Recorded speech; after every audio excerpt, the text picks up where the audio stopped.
Let's join our political correspondent now, Seun Okinbaloye, who is in Benin City. He's been monitoring the elections all day. Hi, Seun. Thank you, Amara, and welcome to Benin City, the capital of Edo State. And I'm being joined on the news at 10 by the winner of the Edo State Governorship election 2016, the Governor-elect Godwin Obaseki, who joins us in the studio. Many thanks for joining us on the news at 10, and congratulations on your victory. Thank you very much, Seun. How does this come to you and your party, considering a very hot and intense contest? Well, I think, Seun, it's been humbling, even though we know it's deserved, because we've worked very, very hard over the last 8 years to re-establish governance in Edo State. So we had a lot to show to our people, and we were able to convince them why we needed to continue with the development strides we started about 8 years ago. One would be wondering, now that you have the mandate of the people of Edo State, in the first 3 months, for example, when you are sworn in as governor, what will be the very first thing that you will be doing? Well, the key promise, in addition to the other things we have in the plan, which include building infrastructure and reforming our educational system, the key promise is jobs. I need to document it. I need to know how many people in my state don't have work. How many of them have the requisite education to work, and how many don't?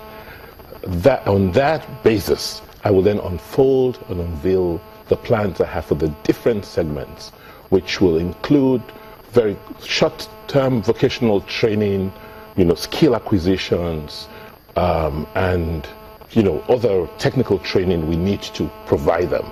I think the key here is trying to get people back to work, creating opportunities for them to work.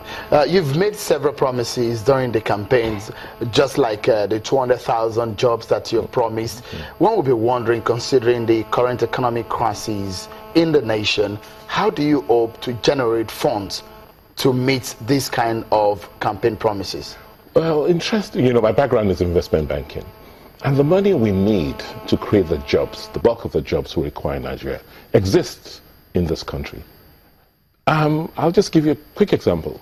You have some company that imports about $100 million worth of chicken into Nigeria every year.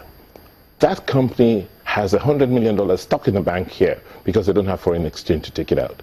And we're currently telling them, you know what, we will create the environment for you to produce your chicken here with the money you have in the banking system, and so that you can satisfy the local market.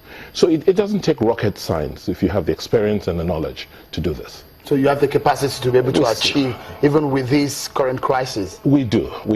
I mean, I understand the financial system, and yes, at the top level, at the federal government level, they're sourcing for funds and financing to finance the national economy. And there will be a trickle-down effect on, the various subsectors. But for what we want to do in Edo State, we know where to get the money from. We're talking about the fact that the monies are not really there right now. You've preached continuity. You've asked that the people of Edo State should trust you, that you want to continue from where Governor Adams Oshiomhole will be dropping the baton. But again, one will be wondering, in terms of infrastructure, how do you hope to build on this? Are you still going to be building roads?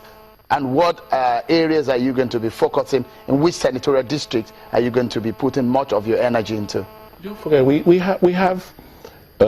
always had a plan, a 10-year, now rolled into a 20-year plan. And that plan is quite comprehensive. It shows the areas of most need. It tells us what we have done in the area of infrastructure, the critical roads we need to build next, what we need to do before we build those roads, and where to get the financing. What people don't realize is that today we earn about 25 billion from taxes alone, outside of what we get from Abuja, outside of the budget support we get from the World Bank and other multilateral agencies, and all other creative financing you can put in place.